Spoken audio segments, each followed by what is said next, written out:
आप सभी का स्वागत है हमारे डेली यूज इंग्लिश सेंटेंसेस के पार्ट 2 में। आज है 27 मई 2020 और आज मैं आपके लिए फिर से लेकर आया हूं डेली यूज इंग्लिश सेंटेंसेस की सीरीज का दूसरा वीडियो। आज मैं आपको इसमें 40 प्लस सेंटेंसेस बताऊंगा जो इंग्लिश और हिंदी दोनों में रहता है। सो इस वीडियो के लाइक का टारगेट है 100 प्लस और इस वीडियो को आप लाइक कर दें और इस चैनल को भी सब्सक्राइब कर बेल नोटिफिकेशन को ऑन जरूर कर दें। चलिए वीडियो में आपको बताते हैं वो 40 प्लस सेंटेंसेस जो आपकी इंग्लिश को चार चांद लगा देगा। तो यहाँ देखिए, ये है पहला सेंटेंस। थोड़ा धीरे बोल सकते हैं क्या? इसे हम इंग्लिश में कैसे बोलेंगे? इसे इंग्लिश में बोलेंगे could you speak more slowly.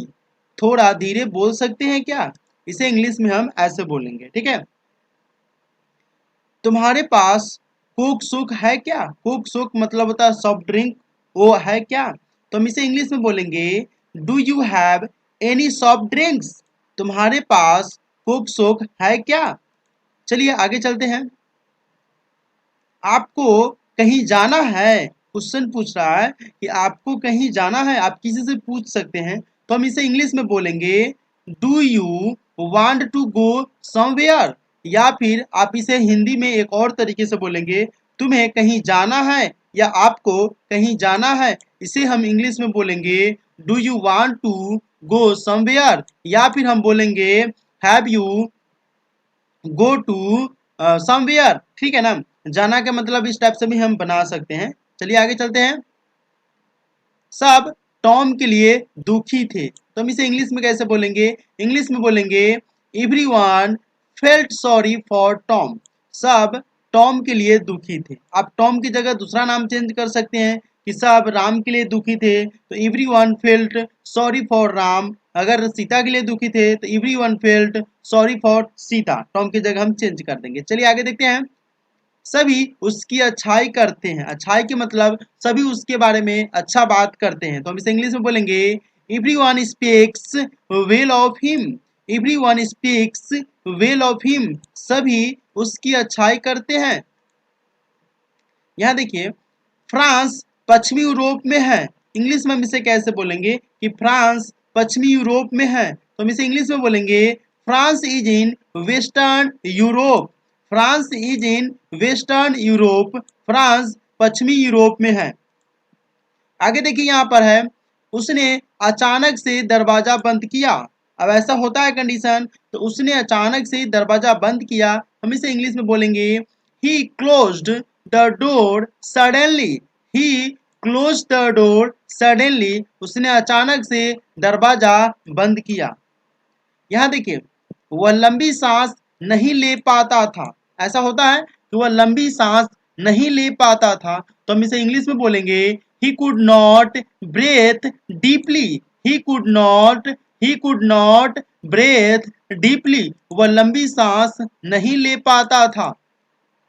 आगे चलते, यहाँ देखिए आगे है उसको तैरना नहीं आता है। उसको तैरना नहीं आता है, तो हम ये जो है कैसे बोलेंगे? ये सिंपल प्रेजेंट टेंस का कंडीशन वाला है कि अगर किसी वाक्य अंत में आना, सीखना, जाना आ जाए तो हम उसमें हाउ टू का यूज करते हैं। उसी का ये जो है निगेटिव सेंटेंस है। तो यहाँ देखिए, उसको तैरना नहीं आता है, he doesn't know how to swim.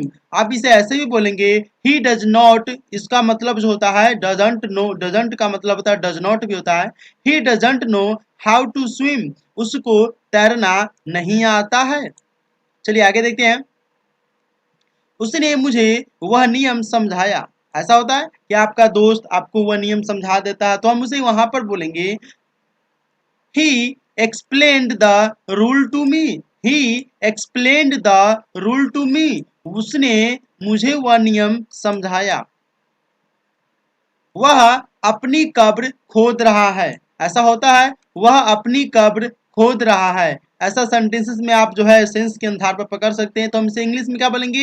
He is digging his own grave. He is digging his own grave. Digging का मतलब होता है खोदना और ग्रेव का मतलब होता है कब्र। ठीक है ना, कब्र होता है। आगे यहाँ देखिए, वह हर रोज बेसबॉल खेलता है। वह हर रोज बेसबॉल खेलता है, हम इसे इंग्लिश में बोलेंगे he plays baseball every day. अगर रहेगा वह हर रोज क्रिकेट खेलता है तो हम यहाँ पर लिखेंगे बोलेंगे ही प्लेज क्रिकेट एवरीडे। ठीक है, चलिए आगे देखते हैं। उसे फ्रांसीसी जर्मनी से ज्यादा अच्छी लगती है। उसे फ्रांसीसी जो है जर्मनी से ज्यादा अच्छी लगती है। हम इसे इंग्लिश में बोलेंगे सेंटेंसेस को यूज करके he prefers French to German. He prefers French to German. उसे फ्रांसीसी जर्मन से ज्यादा अच्छी लगती है। उसे फ्रांसीसी जर्मनी वाले से यानी जर्मन से ज्यादा अच्छी लगती है। यहाँ देखिए, उसने यह किताब कल पढ़ी थी। उसने यह किताब कल पढ़ी थी। हम इसे इंग्लिश में बोलेंगे ही रीड दिस बुक स्टडे। उसने यह किताब कल पढ़ी थी। ही रीड दिस बुक स्टडे। चलिए आगे देखते हैं। उसने अपना नाम दोबारा धीरे से बोला। ऐसा होता है ना, उसने अपना नाम दोबारा धीरे से बोला तो हम इसे इंग्लिश में बोलेंगे ही रिपीटेड हिज नेम स्लोली। ही रिपीटेड हिज नेम स्लोली। उसने अपना नाम दोबारा धीरे से बोला। वह मुझसे गुलाम की तरह बर्ताव करता है। वह मुझसे गुलाम की तरह बर्ताव करता है तो हम इसे इंग्लिश में बोलेंगे सेंटेंस के रूप में ही treats me like his slave. ही treats me like his slave. वह मुझसे गुलाम की तरह बर्ताव करता है।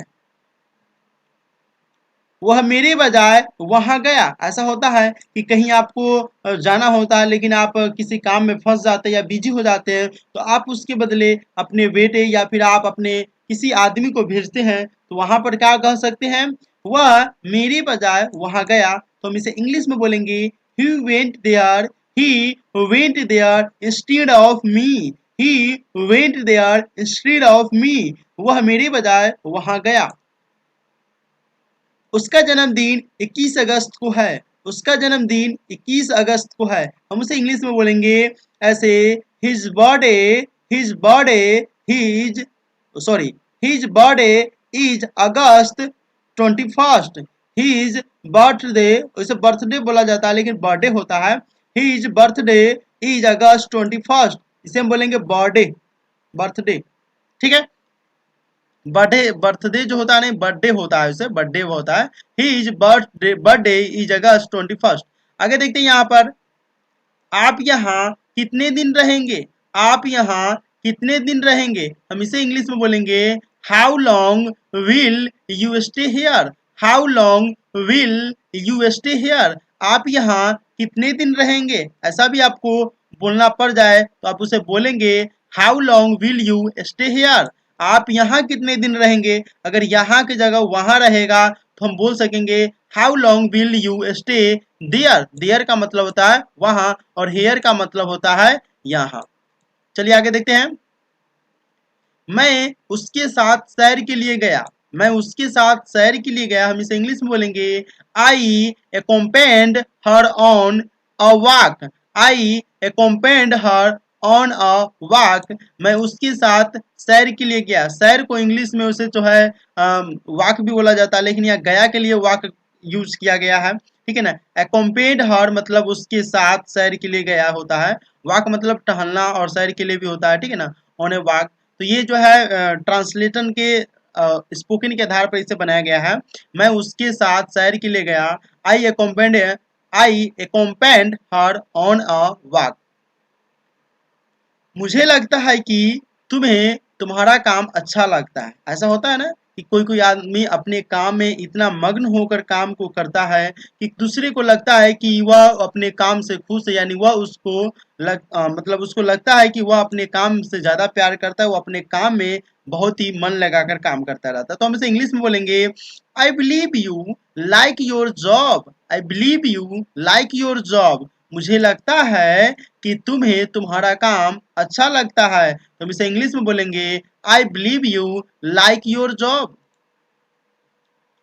मैं पिछले रविवार बाहर नहीं निकला था। ऐसा होता है ना, मैं पिछले रविवार बाहर नहीं निकला था। मैं पिछले सोमवार बाहर नहीं निकला था। तो आप रविवार की जगह सोमवार भी बोल सकते हैं जो।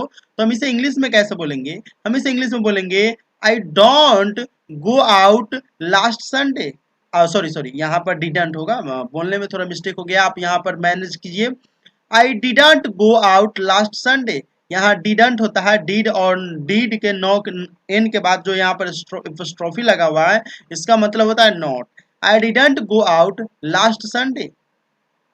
यहाँ देखिए, मुझे नहीं पता कि उसको पता है कि नहीं। ऐसा होता है ना कि कभी कभी गवाही देने वाला को मालूम रहता है, या फिर आप सीक्रेट चीजों को भी छुपाते हैं तो आपको वहां पर बोलना चाहिए कि मुझे नहीं पता कि उसको पता है कि नहीं। तो हम इसे इंग्लिश में बोलेंगे I don't know if he knows it. I don't know if he knows it, मुझे नहीं पता कि उसको पता है कि नहीं। अब आगे देखते हैं यहाँ पर, मुझे नहीं पता कि टॉम को क्या पता है। मुझे नहीं पता कि टॉम को क्या पता है, ऐसा होता है। तो अब इसे इंग्लिश में बोलेंगे I don't know. I don't know what Tom knows. मुझे नहीं पता कि टॉम को क्या पता है। यहाँ देखिए आगे है, मुझे नहीं पता कि उन्हें क्या पता है। अब देखिए यहाँ पर कंडीशन अलग अलग लगाकर आपको बोलना पड़ जाए तो आप कैसे बोलेंगे, तो हम यहाँ पर लगा दिए हैं मुझे नहीं पता कि उन्हें क्या पता है। तो हम इसे बोलेंगे I don't know what they know. I don't know what they know. अब यहाँ दे की जगह पर उन्हें का यूज किया गया है। अब उन्हें की जगह हम यहाँ पर अगर हम कहेंगे आपको, मुझे नहीं पता कि आपको क्या पता है, तो हम यहाँ पर क्या करेंगे, दे की जगह यू का यूज करेंगे और यहाँ पर हम हिंदी में आपको बोलेंगे। चलिए आगे देखते हैं, मैंने उसे नियम समझाया। मैंने उसे नियम समझाया, इसका मतलब होता है I explain the rule to him. I explain the rule to him. मैंने उसे नियम समझाया। अब यहाँ देखिए, मेरे पास जो भी पैसे थे मैंने उसे दे दिए। मेरे पास जो भी पैसे थे मैंने उसे दे दिए। हम इसे इंग्लिश में सेंटेंस के रूप में बोलेंगे I gave him what money I had. I gave him what money I had. मेरे पास जो भी पैसे थे मैंने उसे दे दिए। अब यहाँ पर बोलेंगे मैंने उसे पहले कभी नहीं देखा था। ऐसा होता है, आजकल लॉकडाउन है, ऐसे ऐसे आदमी आजकल आपके गांव में आएंगे होंगे, तो आप वहां पर बोल सकते हैं कि मैंने उसे पहले कभी नहीं देखा था। तो यह सब बोलेंगे हम इसे इंग्लिश में I had never seen him before. ऐसा होगा कि मैंने उसे पहले कभी नहीं देखा था इस गांव में, तो हम बोलेंगे I had never seen him before in my village. अपने गांव के लिए हम यहाँ पर इन माई विलेज लगाएंगे, या इन दिस विलेज, इस गांव में, या अपने गांव में। तो हम ऐसे जो बोलेंगे, अगर अपने गांव बोलेंगे तो इन माई विलेज, इस गांव में तो इन दिस विलेज। ठीक है। अब यहाँ देखिए, मैंने अपना कमरा अभी अभी साफ किया है। ऐसा होता है, मैंने अपना कमरा अभी अभी साफ किया है। So don't come in my room या डोंट इंटर माई रूम आप आगे के सेंटेंसेस में यूज करेंगे। तो यहाँ देखिए हम बोलेंगे I have just cleaned my room. I have just cleaned my room. I have just cleaned my room. So don't come in my room या डोंट इंटर माई रूम। तो आप मेरे रूम में मत आइए। अगर आपको आगे के सेंटेंसेस जोड़ने हैं तो आप वहां पर जोड़ सकेंगे। तो यहाँ पर हम मैंने अपना कमरा अभी अभी साफ किया है, इसे इंग्लिश में बोलेंगे I have just cleaned my room. मैंने अपना कमरा अभी अभी साफ किया। अब यहाँ देखिए, मैंने उसे 3 बार देखा है। ऐसा होता है कि मैंने उसे 4 बार देखा, मैंने उसे 5 बार देखा, मैंने उसे 3 बार देखा, मैंने उसे 1 बार देखा। तो यहाँ पर आप अलग अलग कंडीशन से सेंटेंसेस को यूज कर सकेंगे। I have seen her 3 times. I have seen her, I have seen her 3 times. अगर यहाँ हर 3 की जगह 4 रहेगा तो यहाँ 4 टाइम्स, अगर 5 रहेगा तो 5 टाइम्स। जिस टाइप से रहेगा कंडीशन आप वहां पर लगा सकेंगे। चलिए, मुझे उसकी चिट्ठी का जवाब देना है। मुझे उसकी चिट्ठी का जवाब देना है, तो हम इसे इंग्लिश में बोलेंगे I have to answer his letter. I have to answer his letter. मुझे उसकी चिट्ठी का जवाब देना है, तो हम इसे क्या करेंगे, I have to answer his letter. चलिए यहाँ पर देखते हैं, मैं कल तुम्हारे पिताजी से मिला। होता है ना कि मैं कल तुम्हारे पिताजी से मिला, तुम्हारे पिताजी बहुत नेक आदमी, बहुत अच्छे आदमी हैं। ठीक है। तो हम इसे इंग्लिश में आगे सेंटेंसेस जोड़ना चाहेंगे तो हम जोड़ सकेंगे। तो मैं कल तुम्हारे पिताजी से मिला, तो हम इसे बोलेंगे आई मेट योर फादर स्टरडे। मैं तो कल तुम्हारे पिताजी से मिला और वह बहुत अच्छे हैं। And he was a good man, या he was a best man भी आप बोल सकते हैं कि बहुत अच्छे हैं, तो वो आप वेरी गुड मैन बोल सकते हैं, बेस्ट मैन भी बोल सकते हैं। आपको आगे की सेंटेंसेस जोड़ के आप वहां पर बोल सकते हैं। चलिए यहाँ देखते हैं। मुझे साइकिल चलाना चलने से ज्यादा पसंद है। मुझे साइकिल चलाना जो है वह पैदल चलने से ज्यादा पसंद है। तो हम क्या करेंगे इस इंग्लिश में?